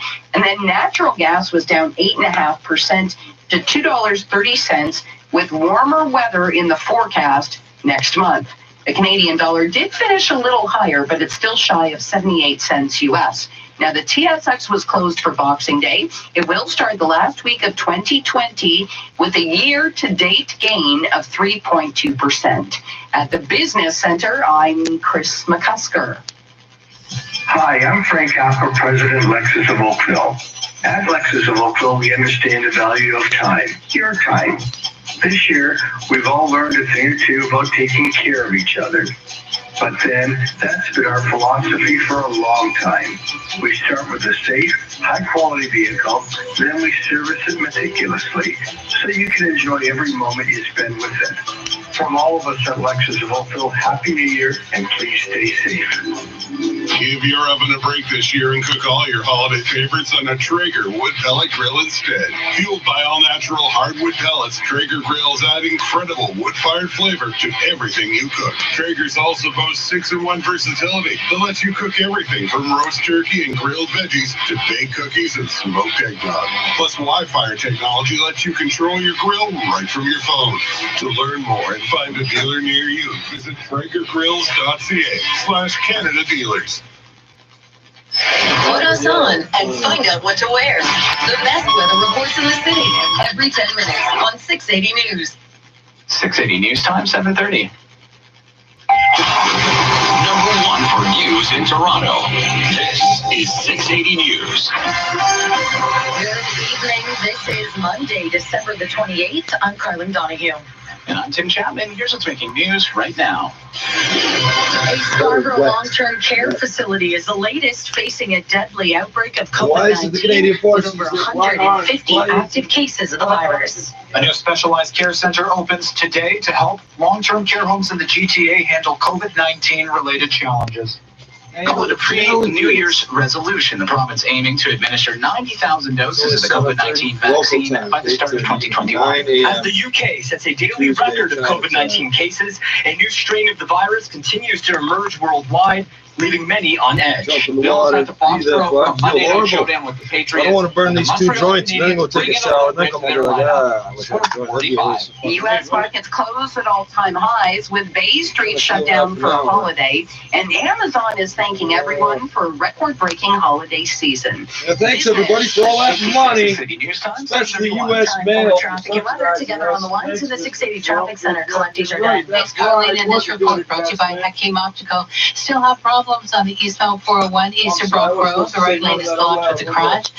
And westbound 401 at Leslie in the Express, we've got a disabled vehicle blocking the right lane. If you're going to be heading on the 400 and Highway 11 up north, we've got snow squalls intensifying. Also, roads are snow covered as we are dealing with blowing and drifting snow, making it quite the hazardous and slippery drive. So give yourself lots of extra time. Hakeem's Boxing Week sale is on right now. For a limited time, only save 70%. That's right, 70% off. For a limited time, Hakeem designer frames. Only save 30% off Hakeem lenses. See, the punctuation makes a difference. See better with Hakeem's Boxing Week Except for sale. Google Translate. Your next report at 7:41 right now. Let's get the forecast. Here's Emily Vukovic. Temperatures will drop to -5 overnight. We'll feel closer to -13 when you factor in that wind. Some sunshine for tomorrow, but a chance of a few flurries to start the day. Our daytime high reaching -1. Our overnight low tonight, -5. 680 News Time, 7:32. As the second wave takes its toll on the province's long-term care homes, one Scarborough facility is battling one of the biggest outbreaks yet. KPT of City News reports. At Tender Care Living Center, 43 residents have now died from COVID-19 during this outbreak. 150 residents and staff are currently affected. And now the home is battling a severe staffing shortage. We knew that this was going to be a problem ahead of this second wave. Dr. Vivian Stamatopoulos says the deadly resurgence of COVID-19 inside Ontario's long-term care homes was long predicted, and residents should have been better protected. I can think of tons off the top of my head, all for-profit homes that have at least 100 cases, multiple deaths. I mean, these are mass casualty situations. For-profit homes that have at least 100 deaths. 162 care homes in the province battling outbreaks, but the situation at the Scarborough home is particularly grave. North York General Hospital has taken control of the private home, but families are increasingly worried about loved ones' basic needs. Karen Seolin, City News. Meantime, the provincial government is opening a new center to help long-term care homes weather this second wave. Six Cities' James Mackin has the details. This new care center will be operated by the Salvation Army Toronto Grace Health Center, and it offers surge capacity for any long-term care home struggling in the fight against COVID-19. Long-term care minister Mary Lee Fullerton says it's open as of today. It will operate up to 90 spaces over time. And this is something that we have built in the additional capacity, but it will start at 30. The Climate HVAC Controlled Center will also include therapy rooms, and any patient's stay will depend on their individual needs, as well as the current situation in their LTC. This is part of the government's $540 million investment to increase infection prevention and control personnel in the province's most high-risk settings. I'm James Mackin. As vaccines continue to be administered across the province, Ontario's Minister of Health, Christine Elliott, says their goal is to administer 90,000 vaccines by the end of the year. The province says as of 4 p.m. today, over 13,200 doses have been administered. And it comes as the majority of clinics across the province were closed on Christmas and Boxing Day, which slowed down vaccination programs. Just 10 of 19 available vaccination sites were open today throughout the province, but all vaccine units will be active tomorrow. The province didn't report any COVID cases today because of the stat holiday, but will release today and tomorrow's combined data tomorrow. 6 City News Time, 7:35. The European Union kicked off its COVID-19 vaccination campaign yesterday, days after approving the Pfizer vaccine. This as governments race to contain the spread of a new strain that was first detected in the UK. South Korea is the latest country to confirm South Africa cases of the contagious variant, with it also being reported in Australia, the Netherlands, and Denmark, among others. December has been a devastating month for virus spread in the U.S., as more than 63,000 Americans have died so far this month, the most since the pandemic began. Here's America's top doctor, Anthony Fauci. We very well might see a post-seasonal, in the sense of Christmas, New Year's surge.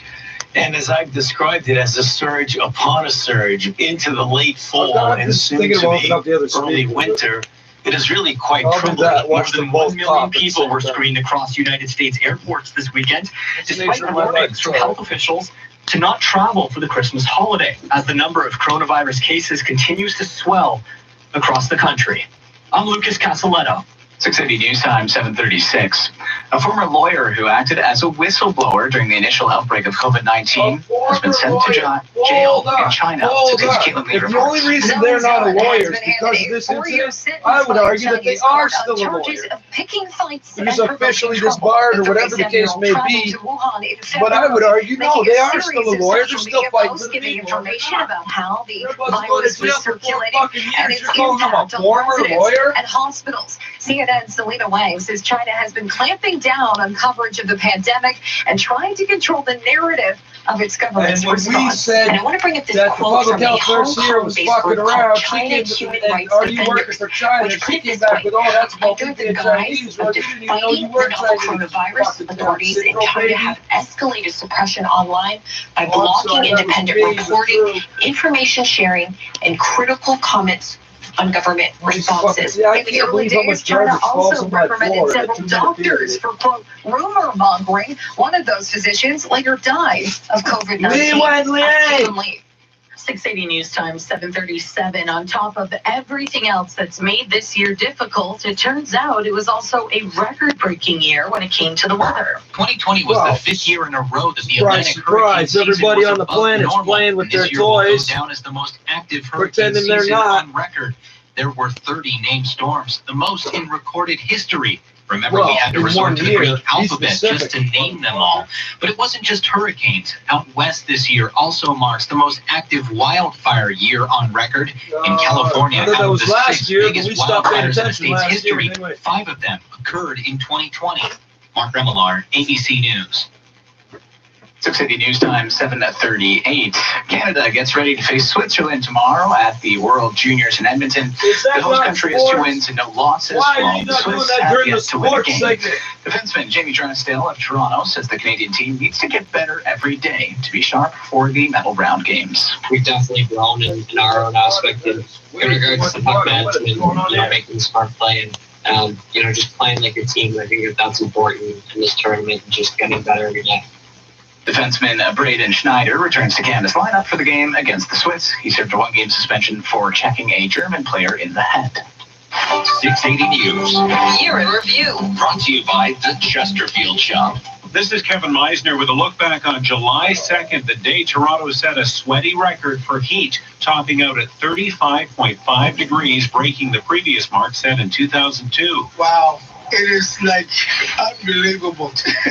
Some were loving the hot, muggy conditions, but not Matt. That's because the air conditioning in his office tower near Yonge and Front broke down, leaving everyone melting. Yeah, we were covered in sweat. Absolutely covered in sweat. And given COVID-19, they also had to wear masks on the job. It's super uncomfortable. What we'll do is we wear it throughout the day, and every 20 minutes, half an hour, you take a step away, make sure that no one's near you, and you take it off for a second and just breathe. July 2nd was the beginning of 9 straight days of temperatures above 30 degrees in Toronto. In fact, the month of July became the hottest. Did we kill 9 people with 9 millimeters or what? Is that the way we get that? Oh, that's a number not seen since 1955. With the year in review, I'm Kevin Meisner. 1955. The Canadian film and TV industry recognizes it's time to build a better workforce, which includes more opportunities for Black, Indigenous, and persons of color. Yeah, because those Black and Indigenous aren't working hard enough.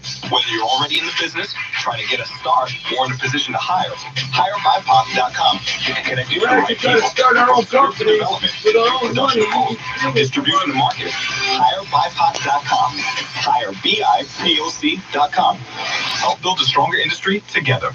Now for the 680 gas price update. Empro predicting it's going to hold at midnight at $1.06.9 a liter at most GT stations. We'll have traffic and weather next. This is 680 News at 7:40. Hi, I'm Maureen Holloway. Make this a December to remember at Don Valley North Lexus with rates from 0.9% and holiday credits of up to $5,000 on remaining in-stock 2020 models. And during the Boxing Week event, get complimentary winter tires on all demonstrator and pre-owned Lexus. Complete your purchase entirely online or call for an appointment today. Expect excellence. Don Valley North. Visit DonValleyNorthLexus.com. There's still time to go extra rounds at 2001 Audio Video's biggest and best Boxing Week sale. There's still inventory reduced to the absolute lowest price ever. From wireless and audio products to 4K smart TVs with 2-year warranty, many below cost. 2001 with the guaranteed lowest Boxing Week price. Shop online or phone for curbside pickup.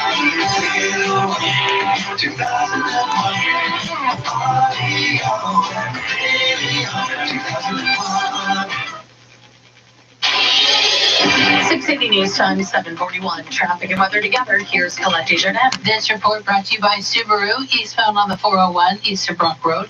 Problems have cleared, but just looking at the MTO compass cameras, westbound on the 401 at Leslie in the Express, a disabled vehicle blocking the right lane. Traffic just slowing down just a bit past that problem. If you're getting around town in Thornhill, John is closed between Henderson and Bayview, all because of a broken water main. Should be repaired by January 4th. And southbound 400 extension, or rather northbound 400 extension, seeing delays from Quakers up to Mount St. Louis. Of course, anywhere from Barrie on the 400 and on Highway 11 up to Gravenhurst, we're seeing snow squalls and snow-covered roads. So definitely making it a very icy road conditions. Visibility has been reduced. And right now, forget 2020. You can make it a truly happy 2021 at your local Subaru dealer. Enjoy a special $500 bonus during their Unboxing Week event on now until January 4th. Your next traffic report at 7:51. Right now, let's get the forecast. Here is Emily Vukovic. A few flurries and temperatures dropping to -5 tonight, but feeling like -13 when you factor in the wind. Some sunshine tomorrow with a few morning flurries, the daytime high of -1. We do have some active weather coming in for Wednesday with a rain-snow mix and a high of 4 degrees. Our overnight low, -5. Well, believe it or not, police have laid charges after large gatherings were held 2 days in a row in church this weekend in Wheatley, Ontario, which is near Windsor. Chatham-Kent police say they found more than 100 people without masks inside the church at both times. A 50-year-old man from Merlin, Ontario, was charged from the gathering at Old Colony Mennonite Church on Saturday. They say another man from Merlin was charged from a gathering at the same church the next morning. Both men were charged with failing to comply with the Reopening Ontario Act, which limits religious gatherings to 10 people indoors or outdoors during lockdown. Still to come, a rundown of all the top stories in sports. This is 680 News. Your Markville Toyota family is celebrating more than just the holidays. It's time for Boxing Week, and it's time to Toyota. Make an appointment to stop by the Markville Toyota showroom or shop for a car without getting out of bed at markvilletoyota.com. With lease or finance rates from 0% on select models or up to $4,000 in cash savings incentives on other select models. Hey, family takes care of family, and right now, that's more important than ever. Love you, Markville Toyota, in the heart of Markham, Highway 7, just east of McCowan. You need a loan, but you don't want to go to the bank. So go to H. Williams Pawnbrokers. Yes, it's a place to buy and sell, but it's also a place to borrow money like a bank, but at a low rate that's not compounded. Bring in your valuables. H. Williams gives you money and locks them in their vault. Pay your loan back, get your stuff back. They're licensed and have been loaning money for over 70 years. Go see them in their safe environment. H. Williams Pawnbrokers. Look for the big red pawnbroker sign, 145 Church Street, north of Queen. Put us on and find out what to wear. The best weather reports in the city every 10 minutes on 680 News. This is All News Radio, 680 News. It's -1 in downtown Toronto. Good evening. I'm Carly Donahue, and here's what's making news. It's one of the largest long-term care facility outbreaks to date in the province, with 43 deaths and 150 active cases. Tender Care Living Center in Scarborough is the latest home to deal with an outbreak. North York General is managing the facility and says there are a number of personal support workers in the home, but they need nurses badly. And 90,000 is the magic number. The province wants to administer that amount of vaccines by 2021. Ontario's 3-phase plan is well underway, as they've already given out 13,000 doses of the vaccine. And in Europe, they have started vaccination rollouts. This comes as the new variant of COVID-19 is now seen in South Korea, as well as Canada and in the UK. 680 News Time, 7:45. Now for City Sports from Sportsnet 590 The Fan, here is Cheryl Lee. The number 2 seed in the AFC is there for the taking for the Buffalo Bills if they take care of business and win their final 2 games of the year. And they'll look to get halfway there when they take on the New England Patriots at 8:15 for Monday Night Football. The Bills will again be without wide receiver John Brown, who was placed on the reserve COVID-19 list. Kickoff for this one is set for 8:15, and you can catch the action on Sportsnet 590 The Fan. To hockey, where we've got a couple of signings with the season just over 2 weeks away, as the Montreal Canadiens ink Corey Perry to a 1-year contract for $750,000, while the LA Kings and Andreas Athanasiou agreed to a 1-year deal for $1.2 million. In other news from the hockey world, Washington Capitals goalie Henrik Lundqvist announced on Twitter that he's set to undergo open heart surgery for a valve replacement. And the San Diego Padres have become baseball's most aggressive club, trading for Blake Snell on Sunday night. And now they've reportedly agreed to a multi-year deal with KBO infielder Ha-Seong Kim. And according to multiple reports, they're now closing in on a trade with the Chicago Cubs for NL Cy Young runner-up Yu Darvish. Sports at 15 and 45 pass every hour. Anytime at sportsnet.ca/590. Hi, I'm Stuart Rudner, and the team at Rudner Law would like to wish you all the best for the holidays. We know this has been a challenging year, and we want to help you start 2021 on the right track by ensuring that your legal rights are protected. Give yourself a gift and get the advice you need. These are uncertain times. If you think you might need an employment lawyer, you probably do. HR lawyers, employment lawyers, workplace lawyers, whatever you call them, you'll be glad you did. RudnerLaw.ca. At jackpotcity.net, you can do amazing things with just one casino chip. Discover a world of incredible casino games with over 500 high-quality online slot games, including the world-renowned progressive jackpot slot, Mega Moolah. Play for free at jackpotcity.net and get treated as a VIP 24/7. So visit jackpotcity.net today on your tablet, laptop, or mobile. Jackpot City, a whole world of casino games. 18 plus. Please play responsibly. This is not a gambling website. Toronto police are looking for a possibly armed suspect in Scarborough this evening. The call came in around 2:45 in the afternoon for multiple gunshots heard near Kingston and Galloway Road. When emergency crews arrived, they found a man with serious injuries. He was taken to hospital, and Constable David Hopkinson tells 680 News the suspect is considered armed and dangerous. He's wearing a blue hoodie, a white t-shirt with black pants, black and white Nike running shoes, a blue puffy jacket, and he's carrying a black backpack. If you have information, contact police. And an initial court hearing has been held for U.S. Army Special Forces Sergeant arrested in a mass shooting at an Illinois bowling alley. Government prosecutor Jay Hanley says the 37-year-old faces 6 charges in the shooting in Rockford on Saturday. Duke Webb is charged with the murder of Dennis Steinhoff. Count 2, he's charged with the murder of Thomas Perseth. And in count 3, he's charged with the murder of Jerome Whitford. Counts 4, 5, and 6, those of attempted first-degree murder, are a result of Duke Webb's attempt to shoot 3 victims. A judge denied Webb a bond and set his arraignment for February 16th. 680 News Time 7:49. The governor of California says hospitals in LA are being overwhelmed by cases of COVID-19. U.S. Air Force and Army medical personnel are on their way to California to help in the hardest hit areas. Governor Gavin Newsom saying 96% of LA County hospitals were on diversion on Saturday, meaning they were full and could not accept ambulances. Before the COVID surge here, normally 33% would have been on diversion. Routine emergency room care is being slowed down. California is now sending a state team to LA County to help coordinate supplies like oxygen and PPE. Alex Stone, ABC News, Los Angeles. Coming up, we will check on your drive with Colette Desjardins and your extended forecast with Emily Vukovic. 680 News Time 7:50. Does your credit card debt keep you up at night? I know mine did.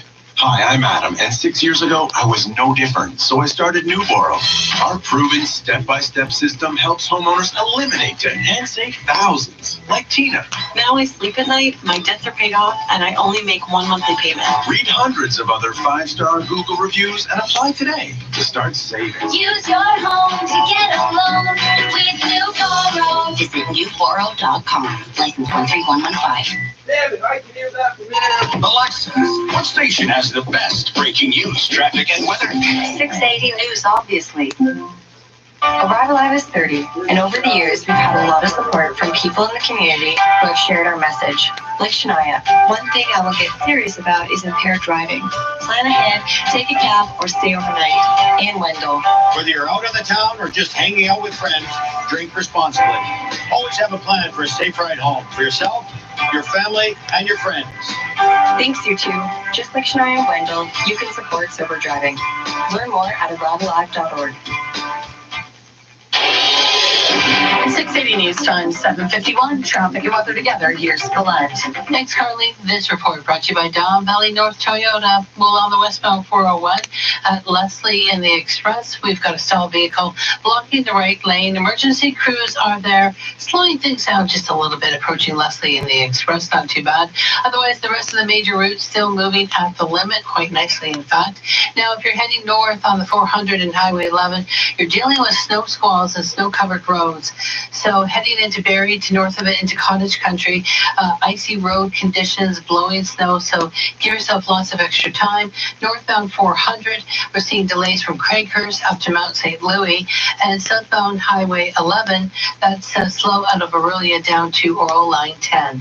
It's time to Toyota at Don Valley North Toyota. Get lease or finance rates from as low as 0% on select models, plus incredible Boxing Week deals. Visit DonValleyNorthToyota.com. Your next traffic report at 8:01. But right now, let's get the forecast. Here's Emily Vukovic. Well, the potential for 8 to 10 centimeters by tomorrow morning in areas like Barrie through Midland, Aurelia, Collingwood, and through Coldwater, all because of those lake effect bands coming off the shores of Huron and then through Georgian Bay as well. We're going to see northwesterly winds gusting up to about 60 kilometers an hour, and that could certainly bring some blowing and drifting snow. Very poor visibility on the road, so if you are headed in that direction, please drive carefully and reduce your speed according to the conditions. For the city of Toronto, we are going to remain quite cloudy. We do have a few flurries expected tonight, and it will be cold, dropping down to -5, but you throw in that wind chill, and it is going to feel closer to -13. A few flurries and then some sunshine tomorrow afternoon with a high of -1. We do have another system coming in for Wednesday. It has the potential to bring us a bit of a rain-snow mix, daytime high of 4 degrees. And then by Thursday, we'll return to some sunshine and a high of 2. Our overnight low, -5. 680 News Time, 7:54. This extended forecast is brought to you by Dynamic Funds. Markets are changing more than ever. A financial advisor can help address your evolving portfolio needs. Speak to a financial advisor and learn more at dynamic.ca/advice. For all its trouble, may you remember 2020 for the resilience of your connection to friends, family, and community. Access Storage hopes that you and those you care for reach the end of this year and step into 2021 with hope and gratitude. There's lots to be thankful for and even more to be hopeful about. Access Storage wishes you a safe and healthy new year. Access Storage. Shop Canadian, store Canadian. With over 100 locations in Ontario. Try 4 weeks free. Visit accessstorage.ca. From our family to yours, happy holidays from 680 News. A Canadian soccer player wins the Bobby Ronsfeld Award as the Canadian Press Female Athlete of the Year. Christine Sinclair, the longtime Canada captain, helped the women's team book its ticket to the Tokyo Games. She surpassed retired American Abby Wambach's record of 184 international goals last January at an Olympic qualifier in Texas. Sinclair also led the Portland Thorns to the NWSL Fall Series title in October. She received 20 of 66 votes cast by sports editors, writers, and broadcasters across the country. Sinclair also won the Rosenfeld Award in 2012. Greg Strong, the Canadian Press. Hey, why isn't your girlfriend drinking? I offered her one and she said no. Is she not feeling well? She's fine. She's just pacing herself. Ah, she can't keep up with you. Man, look at the size of her. I've got a good 60 pounds on her. Of course she can't. Studies show that when a man and woman drink the same amount of alcohol under the same conditions, a woman's blood alcohol level will be higher due to biological differences. Speak your mind. Change the conversation.ca. Sponsored by Beer Canada.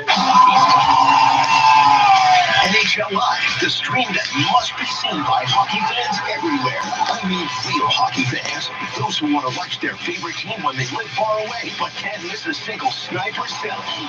Isn't that what Dave was for? For the best price. Score your early bird pass now for $159.99 and live stream your team. What did you say? Because you want hockey. Visit NHLLive.com. Oh, I already got the radio set up. I'm way ahead of 48, 50. Amazon is thanking everyone, customers, employees, and selling partners for a record-breaking You holiday hear the season. bathtub run the whole time. That's Didn't because offer my any water specific numbers, but it does say it invested $18 billion to help small and medium-sized businesses continue to grow, and it spent $2.5 billion in bonus pay to frontline workers. Amazon says it delivered more than 1.5 billion toys, products, fucking get out of here with that personal care bullshit. products, and electronics worldwide this holiday, and Alexa video calling was used twice as much this year compared to last year. Now, Amazon expected to report fourth quarter earnings in early February. Shares in Amazon on Wall Street today up by 3.5%. And U.S. markets did close at all-time highs after earlier hitting intraday highs. The Dow was up by 204, the S&P up by 32, and the Nasdaq up by 94. And the buying coming after the U.S. president finally signed the stimulus bill after a few days of drama. Jeannie Zaino is with Bloomberg in New York. I think we're going to see Joe Biden, who understands, as we know, how this game is played, and his administration try to hug on to this idea that it is not just him out there, painted as some liberal who wants to increase these payments and who wants to give a bigger stimulus, if you will, package. But this is something the outgoing Republican president, who remains very popular with the base, wanted as well. The TSX was closed for Boxing Day, and it will come into the final few trading days of 2020, looking at a year-to-date gain of 3.2%. Time now for the Express Gold Refining XAU.ca gold price update. Gold down by $3, $18.80. Oil yesterday off by 61 cents to 47.62. And the Canadian dollar was slightly higher, but still shy of 78 cents US. At the Business Center, I'm Chris McCusker.